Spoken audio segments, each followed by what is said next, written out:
Well, Barry Trotz said the Nashville Predators weren't going to be big players in free agency. So what happens? He goes out and becomes the busiest GM of the NHL offseason so far with some surprising moves. We'll grade the Predators free agent signings today on the Locked On Predators podcast. You're Locked On Predators, your daily podcast on the Nashville Predators. Part of the Locked On Podcast Network, your team every day.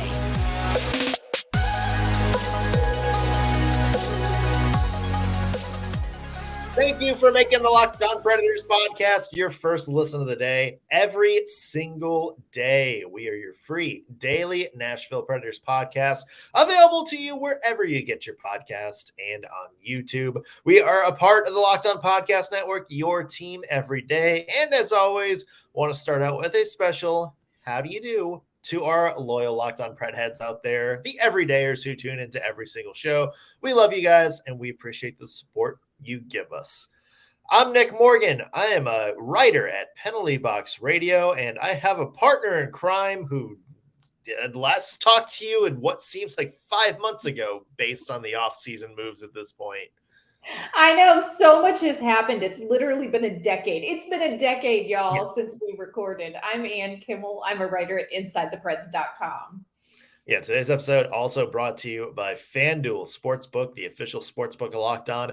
Make every moment more. Visit FanDuel.com/Locked On today to get started. Yeah, so last week, we wrapped up our draft coverage. We did our draft recap episode, and I was going on vacation. You had some stuff to do for the weekend, and we finally put that. We put our draft recap episode up, and I think it wound up being 1 minute after the draft recap episode finally went up. Both of us were like out of pocket at that point. We see, oh, by the way, the Predators are buying out Matt Duchene. And I think both of us just looked at each other and like, of course. Yeah. Nothing happens trade wise or move wise. The 4 weeks or the 4 days we have boots on the ground. We're at the draft. We're together. Can do like a lot of creative hits. No, as soon as we leave, as soon as we're like done and doing other stuff, it's like, hey, by the way, Matt Duchene is gone. Yeah, this was just another in the string of unfortunate coverage events. When they fired John Hines, I was moving the first time, no internet, either new house. The, what was it? The Ryan Johansson trade, just delivered the pod, unpacking the pod. I think I was gone that weekend too. Yes. And now it's like, Barry Trotz, could we coordinate schedules a little bit? Yeah. Could we? I will be out of town, not next weekend, but the weekend after. So it's got to be UC Staros traded then. Or Connor McDavid pulls a Zava from season 3 of Ted Lasso and demands to come to the Nashville Predators. That's right. Oh my goodness. It has been, and again, like you said in the beginning, Barry Trotz really downplayed this free agency. It's just an okay free agency group. And, I don't really know that we're going to be super active, and we're doing a roster retool and we're focusing on the young people. And then kabam. Yeah. Nashville was frantically making moves when free agency kicked off. He goes, it's not a deep class. We're going to let the other people swing for some of the top guys. And then, hey, do you like Luke Schenn at 3 years? Huh? Is that what this rebuild is? A little Ryan O'Reilly, a little big fish Ryan O'Reilly. Yeah. Yeah, I was at Lowe's when the Ryan O'Reilly news broke, trying to get some stuff at the new house. Come on, man. Yeah. It's been a interesting start to free agency for the Nashville Predators, to say the least. Of course, the big moves that the Predators have made so far, you get Ryan O'Reilly, 4-year contract at $4.5 million per. You get Luke Schenn, a 3-year contract for $2.75 million per, and Gustav Nyquist, 2 years, $3.185 million per. And I know you've talked about it a little bit, but what do you think of the new additions the Predators have brought in when you compare them to Barry Trotz's big scheme to kind of revamp the Nashville Predators? It's a very interesting move. And I will say that my initial response was kind of like, what the what? Like, what the what, Barry? But I will say this, having gone in and last Saturday, Barry Trotz had a press conference and just sort of addressed, the Matt Duchene move, but also the moves with Schenn and O'Reilly and Nyquist. And I really see what he is putting together. I think when you hear there's going to be this youth movement, there's going to be this youth reset, retool, rebuild, whatever word you want to use. I think you think, okay, we're going to fill in all the slots with these young players. And, Trotz kind of pointed out it's cyclical. They're not already all at once. And if you can bring in some guys like O'Reilly and Nyquist and Schenn to sort of shore some things up, you stand a better chance of being more competitive. And I also think that it's a little bit easier on the young guys instead of, just sort of thrown to the wolves. They've got some leadership in the locker room. They've got some leadership on the ice. So I will say my initial what the what really has become okay, I see what you're doing here. But I don't know that everybody has landed there yet. I think that my summary, Anne, is it is players who are pretty decent fits, and you can envision how the Predators want to use them, that come in at contracts that are kind of make you wonder. It's like, okay, what exactly are the Preds doing here? Like, what is the long-term plan here? Even like, what's this goal for the next year? When you look at a player like Luke Schenn, you can see like where he fits and how the Predators want to use them. It sounds like, and we're going to talk about this a little bit when we get more in depth with each of the three signings, that, it sounds like he could be a potential Roman Josi partner, because that was his role in Vancouver with Quinn Hughes and Toronto with Morgan Riley. Is he somebody who had his best career years at age 32 and 33 playing as the other guy in like a top pair, super high talented pairing. But, are you also just gave a 3-year contract to a guy who was a minor league defenseman less than 4 years ago. Right. And who was kind of a bottom pair depth defenseman, 3 years ago. So you're kind of looking at this and it's like, okay, like you understand the moves themselves, but what does this do to the Predators, when it comes to managing the cap? And, as Barry Trotz said, giving yourself flexibility to maybe have some bigger moves down the pipeline. Like, what does this do for that? The other thing is what's going on defense, because now you have like, we heard today the Predators might still be in on making a trade for Brett Pesce in Carolina. Right. You're just going to collect every defenseman out there. So who's the odd man out? Is there somebody that's going to move? As it stands now, you have 4 right shot defensemen, not including Jake Livingstone, who played very well at the end of last season. So there's just kind of a lot of, okay, like what's the long-term picture here?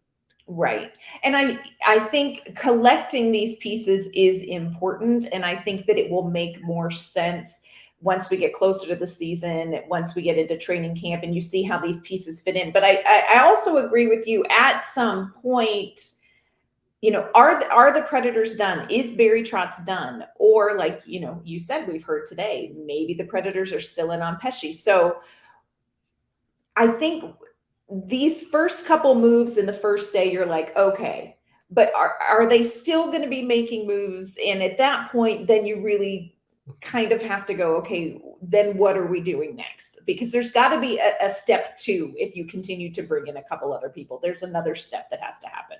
Yeah, and that's the kind of the other thing now with some of these moves is you don't have the cap space for a lot of big step 2s.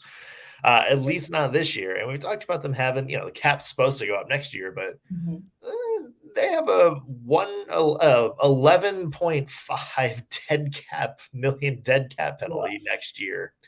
Woof. So yeah, there's that. Yeah. So let's go through some of these free agent signings one at a time. Let's give some grades out and talk about where we think they might fit in on the Preds next year. We're going to do that in just 1 second. But first, I want to mention today's episode brought to you by FanDuel Sportsbook. It's baseball season, which means now is the perfect time to take your first swing. Get it? Because baseball. Take your first swing at betting on Major League Baseball at FanDuel.com. And when you do, you get 10 times your first bet amount in bonus bets. So that's up to $200. That's right. So all you have to do is bet $20 and you'll land $200 in bonus bets, win or lose. That's $200 you can spend betting on everything from the money line to the over-under to who you think is going to get the first home run. And it's all on an app that's safe, secure, and super easy to use. Plus, best thing about FanDuel, when you win, you can get paid instantly. That's why there's no better place to bet on MLB than FanDuel, America's #1 sportsbook. So sign up today and visit FanDuel.com/lockedon to get $200 in bonus bets. Again, FanDuel.com/lockedon. FanDuel, official partner of Major League Baseball. All right, and so let's give some grades to some of these free agent signings, so far. Let's start with, the guy that a lot of people think is the headliner here. Ryan O'Reilly, $4.5 million per year for 4 years. What's a grade and why? You know what? I'm gonna go B. The only reason I like this signing in hearing from Barry Trotz and kind of looking at where the Predators are, I think Trotz said some really interesting things, especially as it relates to these 3 free agents. He talked about Ryan O'Reilly as a serial winner. This is a guy who's won the Stanley Cup. This is a guy who got the Conn Smythe. This is a guy who just is always in conversation for the Selke. So this is a serial winner, to use Barry Trotz's words. And I think to bring in somebody like that at this point in the franchise makes good sense. I think this makes good sense. Does it take a spot that could be used for a younger player? I don't know that we have a younger player that's ready to play where I think Ryan O'Reilly is going to fit in. Yeah. The thing that surprised me was term, because Barry Trotz was very clear about saying, hey, we're not signing anybody to anything long-term. Like, we're invested in the youth. I mean, yeah. I don't know what 4 years feels like to some people, but to me, when I hear we're not signing term, I'm thinking like 2 years. Yeah. So the 4 years, I think, really surprised me. I agree. I think this is one of those things, again, where you look at fit versus the player versus the contract you got. And for me, you look at Ryan O'Reilly, and this is perfect because he's a guy who's kind of a Swiss Army knife. He's played on the top line. He's had a lot of success last year, also playing down in the lineup. And he's somebody that fits that bill really well too, because he can kill penalties, win faceoffs. He's more of a two-way guy. And I know a lot of people have said, well, what's the point of getting rid of Matt Duchene if you're just going to bring in Ryan O'Reilly, who's, same age and whatnot. Ryan O'Reilly's a little bit of a different player. Like, let's say you want to bump Matt Duchene down the lineup. Is he going to be as valuable on the second or third line, making $8 million a year, versus somebody like Ryan O'Reilly, who, I look at this almost as like when the Preds got Mike Fisher in 2011, I think. Yeah, 2011. Where it's just, you're not really bringing him in to be the guy. You're just bringing him in to handle that middle of the lineup and do kind of the dirty work. So some of the more skilled guys can do roles they're more comfortable with. That's somebody, I think Ryan O'Reilly may be a little bit better equipped at handling that than somebody like Matt Duchene was. And as you mentioned, he's veteran. He's a two-way guy. You put him with somebody like Phil Tomasino or Luke Evangelista, who is, still working on their two-way game, maybe not strong defensively or defending the puck at certain times yet. Right. You can still give them ice time and meaningful minutes because you can put somebody like Ryan O'Reilly with them who can handle the bulk of those responsibilities. Mm-hmm. The other difference that I see, and I mean, of course, no disrespect to Matt Duchene when I say this, but Ryan O'Reilly seems like the guy who's going to make his line mates better. It doesn't really matter where he's at in the lineup. Second line, third line, top line. I don't think that it matters in the sense that I think that he makes other players better. And that's something you and I have talked about. Matt Duchene, great player, but does he elevate his line mates or does he rely on his line mates to elevate him? And I think you have a little bit different something here with Ryan O'Reilly, especially if you are going to put him with a Phil Tomasino or a Luke Evangelista, a younger guy. I think Ryan O'Reilly can bring out more of their game and cover some of the backside of their game that maybe isn't developed yet more than somebody like Matt Duchene can. So for me, I like this move. Yeah, I agree. Let's talk about the other forward because this kind of gets into something I want to talk about maybe in terms of the forwards. And that's Gustav Nyquist, a veteran, speedy guy, winger. 2 years at $3.185 million. This is funny, Ann, because this was the move a lot of people on Twitter and even in our comments were like, yeah, I don't get this move. Right. This to me was exactly the type of move I thought we would see from Barry Trotz. Sort of a low risk, low term swing on a guy with a history of a lot of speed and a lot of skill, somebody who had a pretty good postseason last year and a very good end of the season. This is the kind of move that you look and you go like, okay, this is what I thought we would see from Barry Trotz.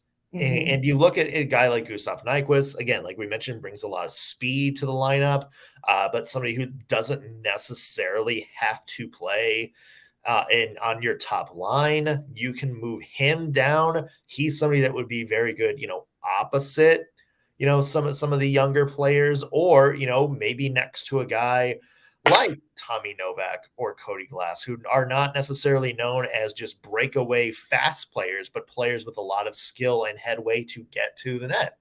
So this is somebody that can play well with him. I like this move. And for 2 years, it's not a risk.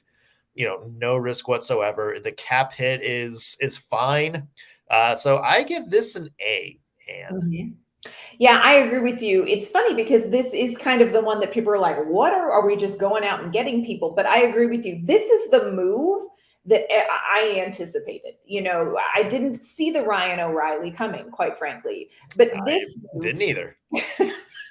This move makes sense to me for all of the reasons that you said. Very versatile player. I also think he is very hungry. We got to hear from him today. He was at development camp. We got to hear from him today, kind of his first day settling in here in Nashville. And he missed some of the end of last season in Minnesota after he was traded with an injury, got back in the last couple of games of the regular season, and then 5 assists in 6 games in the postseason. And this is a guy who is hungry to get back to hockey. He feels 100% he's healthy. And I agree with you. This is somebody you put with a Cody Glass, you put with a Tommy Novak.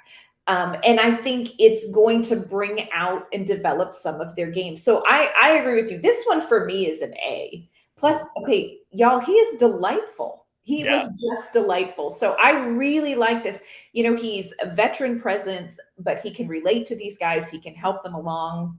He's connected in with some of the veteran guys. He's talked with McDonough and he's talked with Philip Forsberg. So I like this piece. I think this is going to be a really good piece, a surprisingly good piece for Nashville.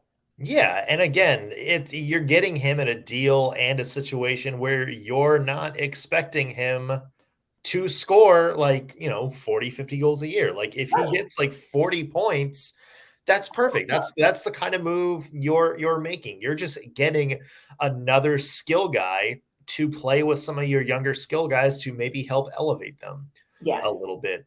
Let's talk about what a lot of people have been saying. We know we will grade Luke Schenn in just a second, but I want to talk about this, where this leaves the forward core, because we've talked about, Barry Trotz wanting to give room to certain players, make sure they have time. We saw the Predators get rid of Ryan Johansson, move Matt Duchene.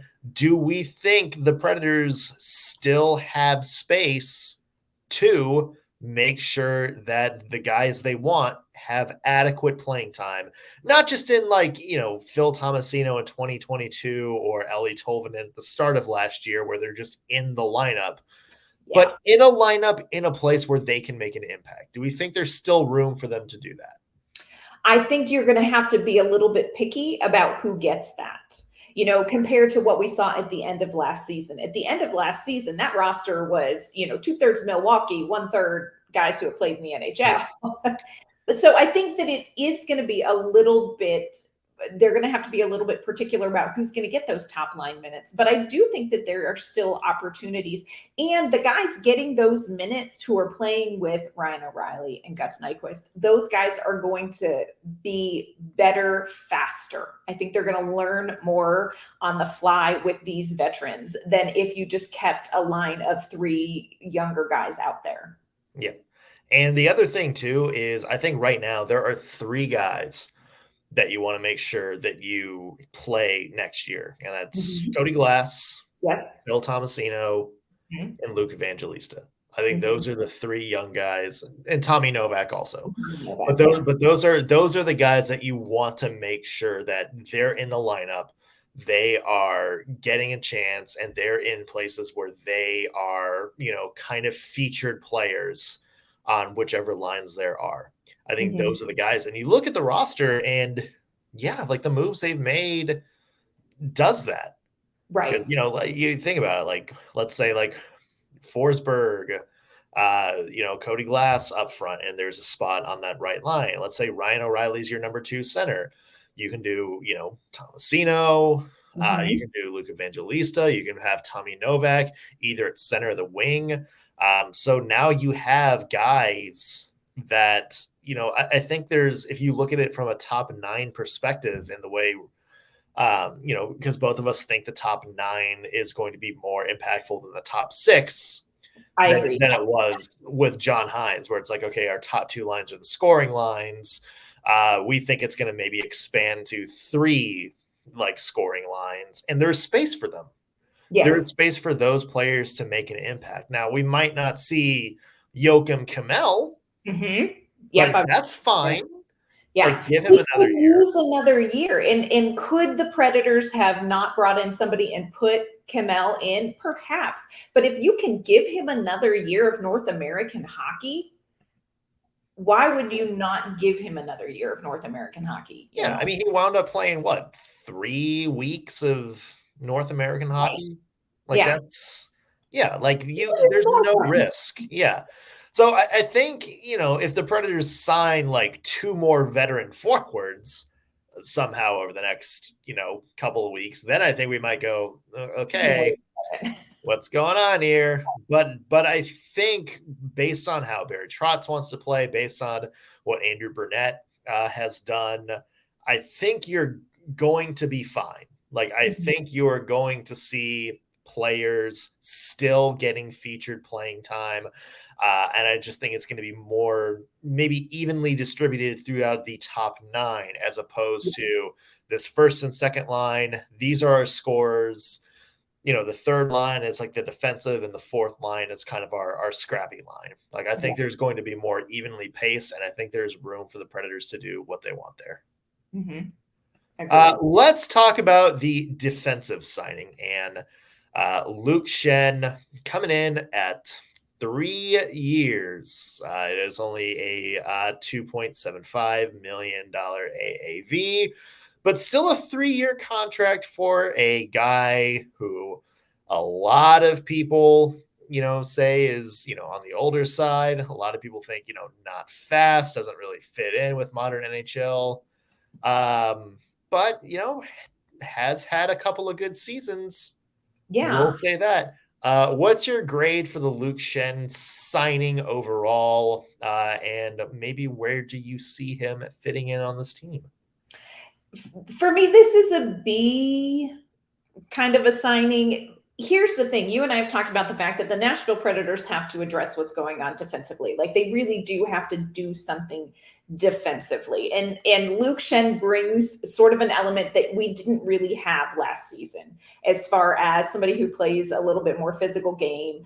Barry Trotz mentioned that, like, look, Roman Josi took a couple of hits last season. He's not going to take more than one hit if Luke Schenn has anything to say about it. So you kind of bring that attitude that the Predators didn't have when Mark Borowiecki was injured, sort of kind of thing. But I also think this is a leadership piece. This is a serial winner piece. He won the cup with Ryan Patrick back-to-back. So now you've got guys who have done this thing, and I think that there's so much value in that. So this is not a bad one for me. The 3 years, again, I was kind of surprised.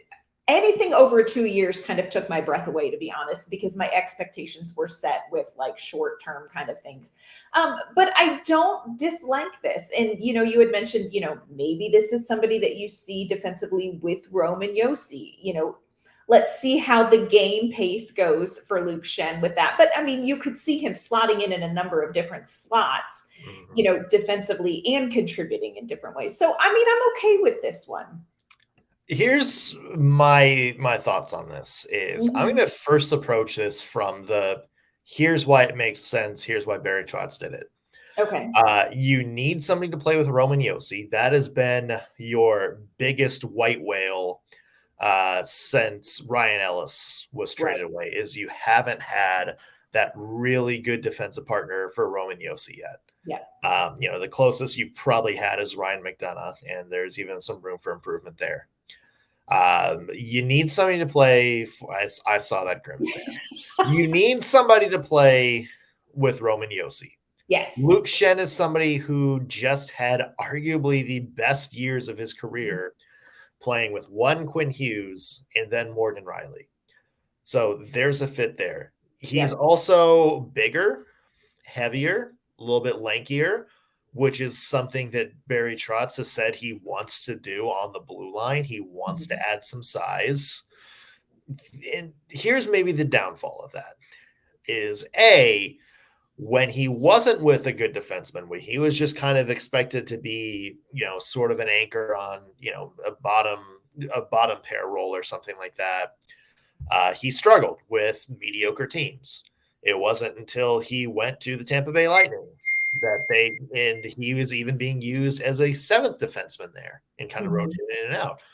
It wasn't until he was with good teams that, he really kind of, came into his own.